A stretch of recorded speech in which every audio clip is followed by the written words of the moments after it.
The call came in at 6:14 a.m., the kind of early-hour fire that usually meant someone fell asleep with something plugged in or left a stove on. Engine 7 rolled out under a gray Ohio sky, the sun still dragging itself up behind the tree line. Inside the cab, firefighter Daniel Ruiz tightened the straps of his SCBA and watched the smoke column rise in the distance. It was thick, dark, and already drifting across the tops of the houses. Not a good sign. Dispatch reported a 2-story rental. Possible occupants out. Dog unaccounted for. Ruiz had been on enough of these to know possible didn't mean anything. People thought someone was out until they weren't. They pulled up to the address, tires crunching over frost-stiff grass. Flames were pushing out a first-floor window, curling up the siding like they were looking for a way inside the second floor. A man stood at the police tape, yelling, trying to push past a patrol officer. He kept pointing at the house, shouting something Ruiz couldn't make out through the sirens and radio chatter. Captain Hawley gave orders fast. Engine 7, interior search. We've got active fire on the Bravo side. Medic 12, stand by for a victim. Ruiz masked up, felt the cool bite of the regulator click in and followed his partner Collins through the front door. The heat hit immediately, high rolling across their helmets, smoke so dense their flashlights threw nothing but pale cones in front of them. The living room was already gone, furniture silhouettes visible only because flames were chewing through them. They moved low. The floor was warm but still solid. Ruiz took the hallway toward the bedrooms. Somewhere outside, the homeowner's voice kept cutting through the noise, shouting a single word again and again. Maybe a name, maybe dog. Ruiz couldn't tell. The first bedroom was clear. No one on the bed, no one on the floor. Ruiz swept the closet with his light. Empty. The second bedroom door was half closed, the top edge pulsing orange with flame licking through from the hallway ceiling. He pushed inside. Visibility was almost zero, but he could hear something soft. A faint, uneven sound. Not a person, more like a whine. He dropped to his belly and reached under the bed. His glove brushed fur. Got something, he said into the radio, voice muffled by the regulator. He pulled the small body free. A terrier mix, limp but warm. Smoke had already coated its fur in gray soot. Ruiz tucked the dog against his chest, shielding it with his coat as he backed out. Just as he cleared the threshold, the hallway roared. A rollover of flame raced overhead like someone had flipped a switch. Heat slammed down in a wave. Collins yelled from somewhere behind him to move. Ruiz pushed as fast as he could without losing his footing. The dog's ribs fluttered under his arm, a tiny movement that told him it was still breathing. They reached the front door, and daylight washed over them in a blinding burst. Cool air hit his facepiece as he stepped outside. Medics rushed over. One of them, a young guy named Fletch, took the dog carefully, already pulling out a small oxygen mask meant for pets. "We got you, buddy," Fletch said as he knelt beside the dog. Across the yard, the homeowner finally broke free of the officer restraining him. He stumbled forward, eyes locked on the dog cradled in the medic's arms. He looked half awake, half terrified, like someone running on nothing but adrenaline and hope. "That's him," the man said, voice cracking. "That's my boy, that's—" He didn't finish. His knees buckled. He went straight down and Ruiz instinctively reached out, catching him by the shoulders before he hit the frozen grass. The man's weight sagged against him, his breath short and uneven. "He just collapsed," Ruiz called out. "Need a medic over here." For a moment, the fireground noise faded. The pump engine rumble, the popping windows, the radio traffic.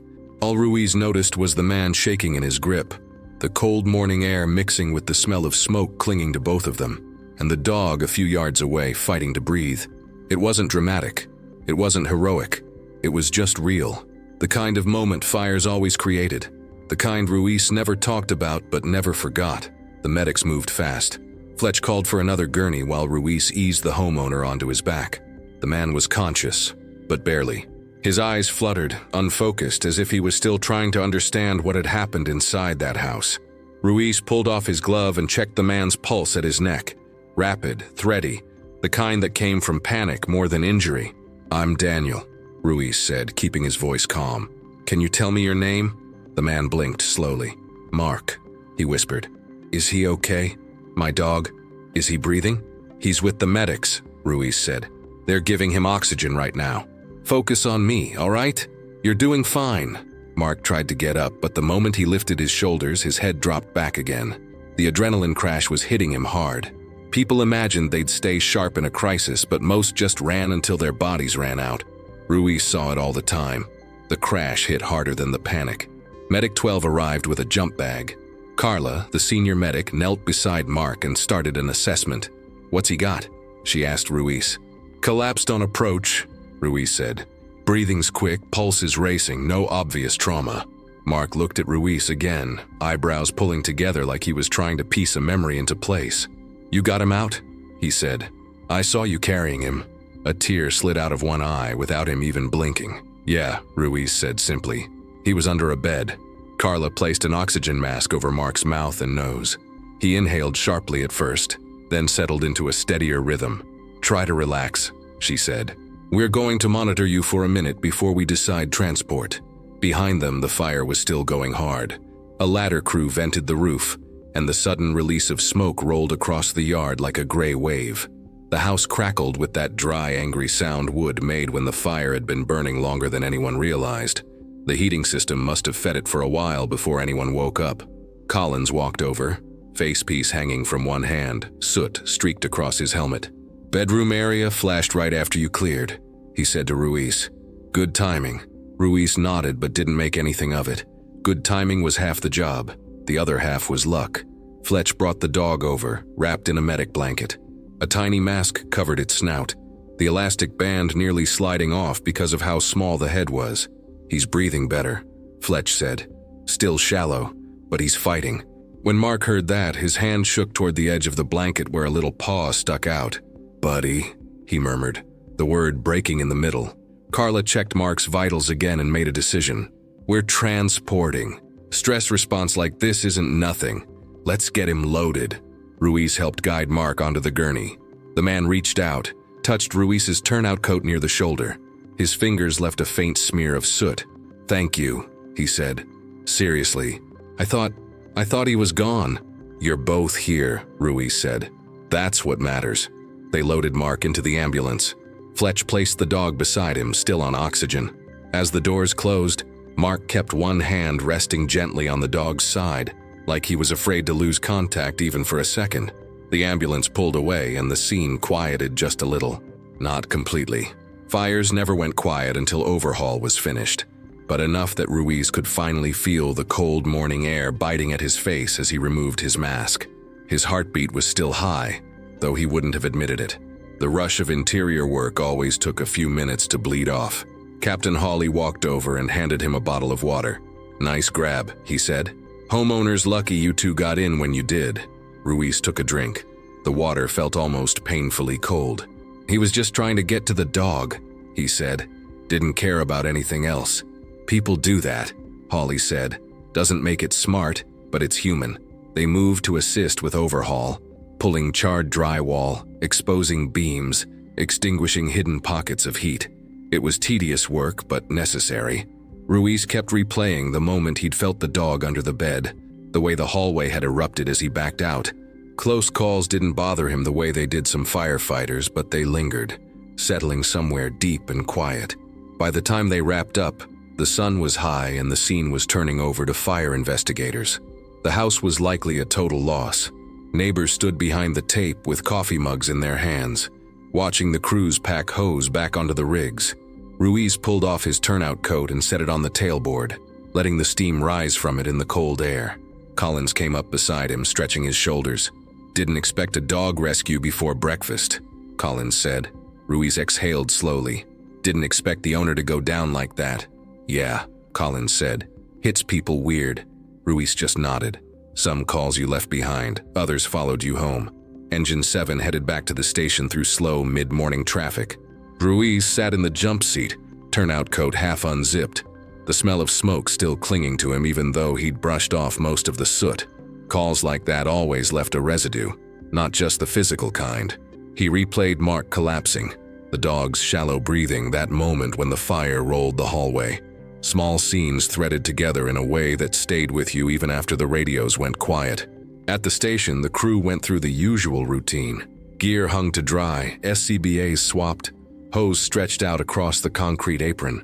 Collins cracked a joke about Ruiz being the dog whisperer, and Ruiz gave him a tired look without rising to the bait. When you had a close call, even a small one, humor didn't land the same way for a few hours. Around noon, dispatch called the station. Captain Hawley answered, spoke briefly, then hung up and walked toward Ruiz. "That homeowner you caught earlier," Hawley said. "Hospital wants to pass along an update." Ruiz wiped his hands on a rag. "He all right?" "Yeah. Stress-induced syncope. They're keeping him a couple hours, but he's stable. Dog's doing okay too. Oxygen, some antibiotics, probably smoke irritation. They said he keeps asking for the firefighter who carried the dog out." Ruiz shook his head lightly. "He doesn't need me. He needs rest. Maybe. But they asked if you'd be willing to stop by when we're done with chores. No pressure." Ruiz didn't commit right away. Visiting wasn't something he did often. Most firefighters didn't. They got people out, handed them off, and moved on. Still, he remembered the way Mark had clung to that dog, the way he'd folded when adrenaline left him. Some people didn't bounce back without seeing the faces that pulled them through it. "Yeah," Ruiz said finally. "I'll go." They arrived at the hospital just before shift change. Ruiz wore station pants and a Navy Department t-shirt, still smelling faintly like the morning's fire no matter how hard he scrubbed his gear from his own skin. Fletch from Medic 12 met them in the lobby. "He's awake," Fletch said as they walked toward the elevator. "Dog's in the small animal unit downstairs. They're keeping him overnight, but he's doing better." "Good," Ruiz said. When they entered the room, Mark was sitting up with an IV in one arm and a blanket pulled around his shoulders. He looked older than he had that morning, not in a worn-down way, just in a real one, like the crash had taken something out of him he didn't realize he'd been carrying. Mark looked up and froze for a second when he saw Ruiz. "You're him," he said quietly. "You're the one who went in." Ruiz nodded. "Just part of the job." Mark shook his head, not in disagreement but disbelief. "I've lived in that house for 12 years. That dog, he's the only reason I stayed after the divorce. You pulled him out like he mattered." "He did matter," Ruiz said. "Everything living in there mattered." Mark wiped his eyes with the back of his hand, embarrassed by the emotion leaking through. "I couldn't. I tried to go in. The cop stopped me. I thought he was going to die alone in there." "You did what you should have done," Ruiz said. "It gets bad fast inside a structure fire. You wouldn't have made it 10 feet.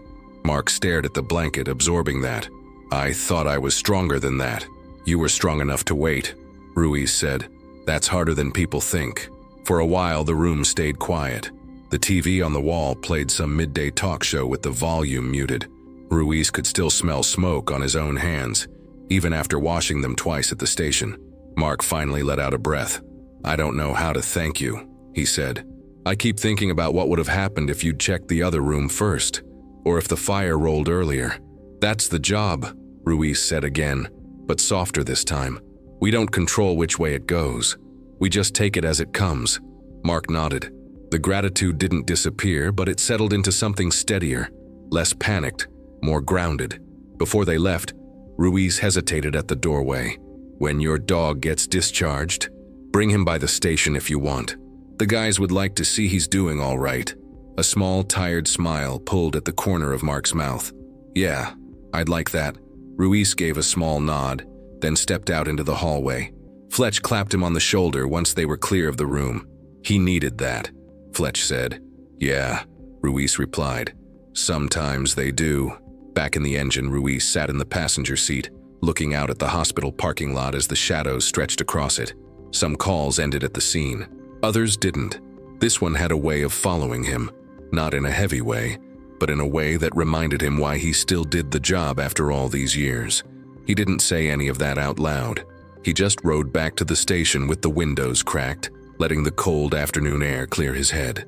2 days passed before Ruiz saw Mark again. The shifts in between were quiet. A few medical calls, a false alarm at a strip mall, nothing that stuck.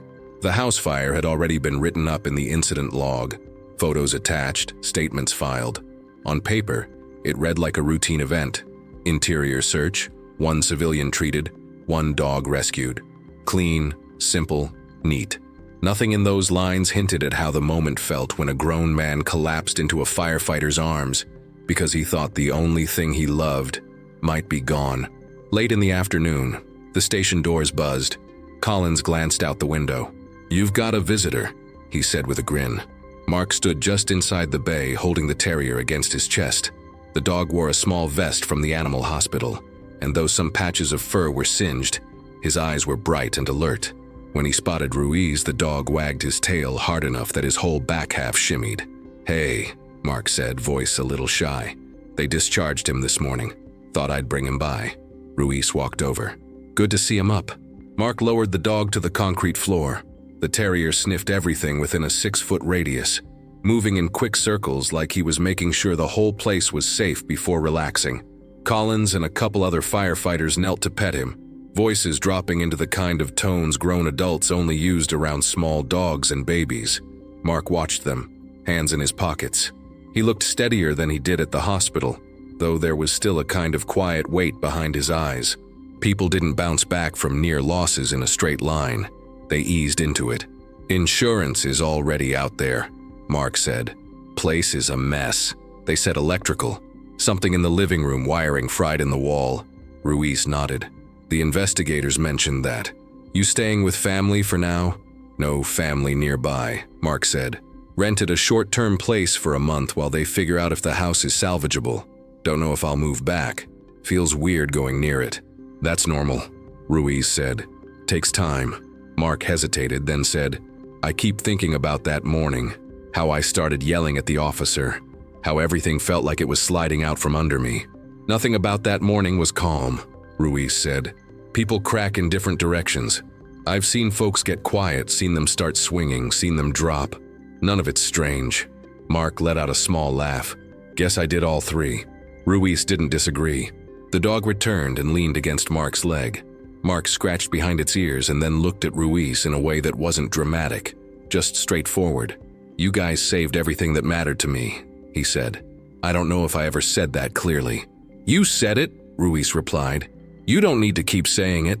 "Maybe I do," Mark said, "because every time I think about what you walked into, it hits me again." Ruiz didn't answer right away.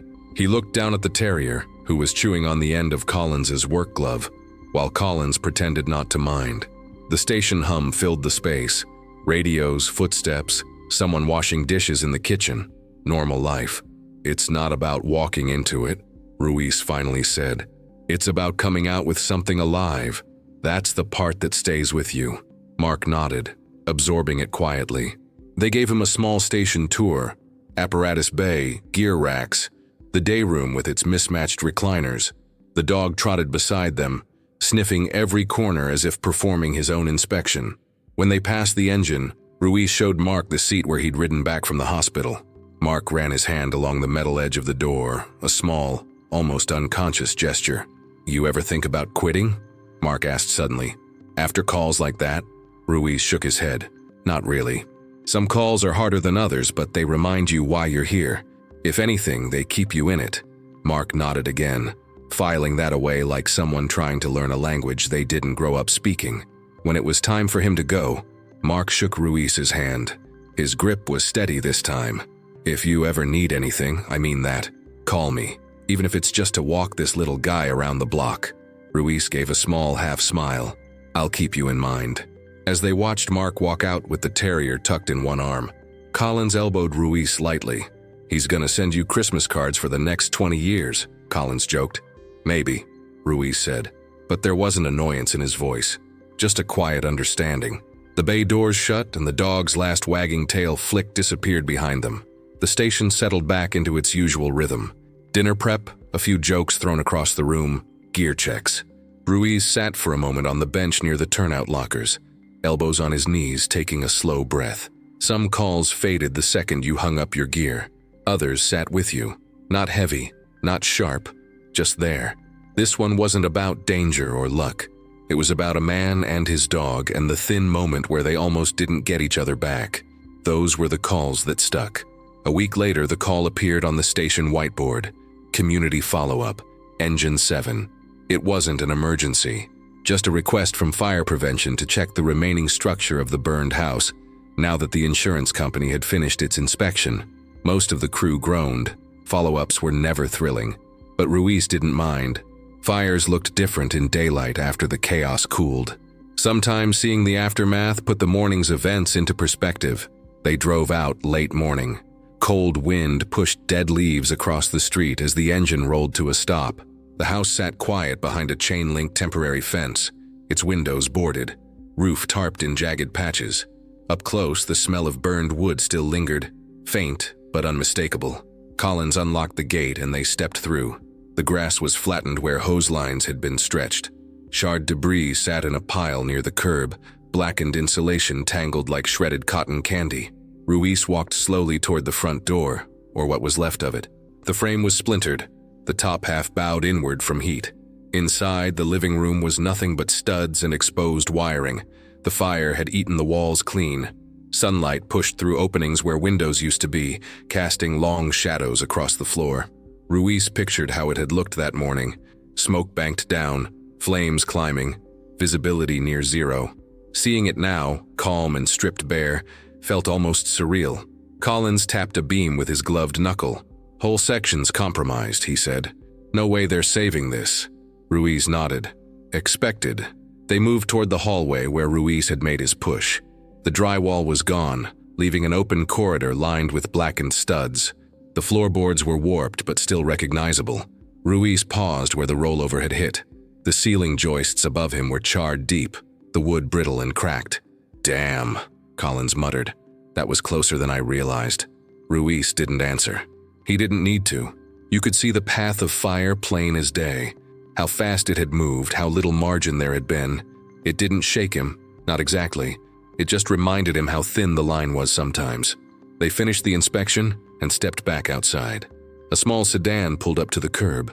Ruiz recognized it before the door even opened. Mark got out, the terrier sitting upright in the passenger seat like he owned the car. Mark gave a small wave. "Didn't know you'd be here today," he said as he walked over. "Follow up," Ruiz said, "just checking the structure." Mark looked past them at the house. "Seeing it like this, it hits different." "Yeah," Ruiz said. "It usually does." The dog barked once, sharp and excited, as if announcing himself. Mark opened the passenger door and set him down. The terrier trotted directly to Ruiz, tail wagging like the week hadn't passed at all. "He remembers you," Mark said. "Dogs remember everything," Collins replied from behind them. Mark stood beside Ruiz, hands deep in his jacket pockets. "I came by because I wanted to see it. I thought I was ready, but I don't know. It feels smaller than I remember." "That's normal," Ruiz said. "Fires change the shape of a place." They stood there in quiet for a moment. Cars passed in the distance. A woodpecker hammered somewhere down the block. The dog sniffed the grass around the fence line, occasionally glancing back at the two men like he was checking if everything was all right. Mark exhaled slowly.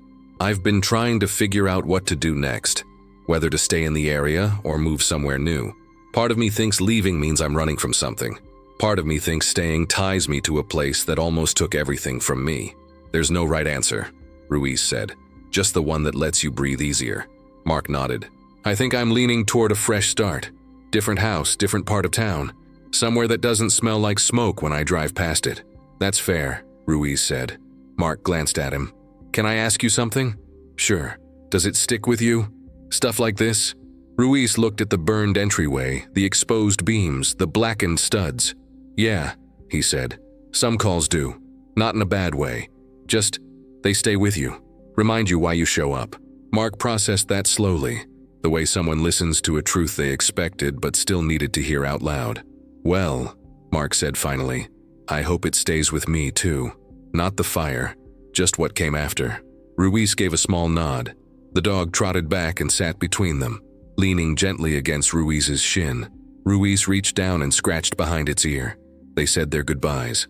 Nothing dramatic. Mark loaded the dog into the car, gave one last look at the house, then drove off down the street. The engine rumbled quietly behind Ruiz as he watched them go. Collins slung a hose bag into the compartment and called over. "You good?" "Yeah," Ruiz said. "Let's head back." They climbed onto the engine, the doors shutting with a familiar heavy thud. As they pulled away, Ruiz looked once in the side mirror at the burned house, the place where everything almost went the other direction, the place where, for once, things lined up just enough. Some stories never made the news. They didn't need to.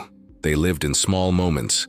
A man collapsing from fear, a dog breathing through a tiny oxygen mask, a firefighter catching someone before the ground took them. Ruiz let the mirror fade from view as the engine turned the corner, the house disappearing behind it. Another call would come eventually, they always did.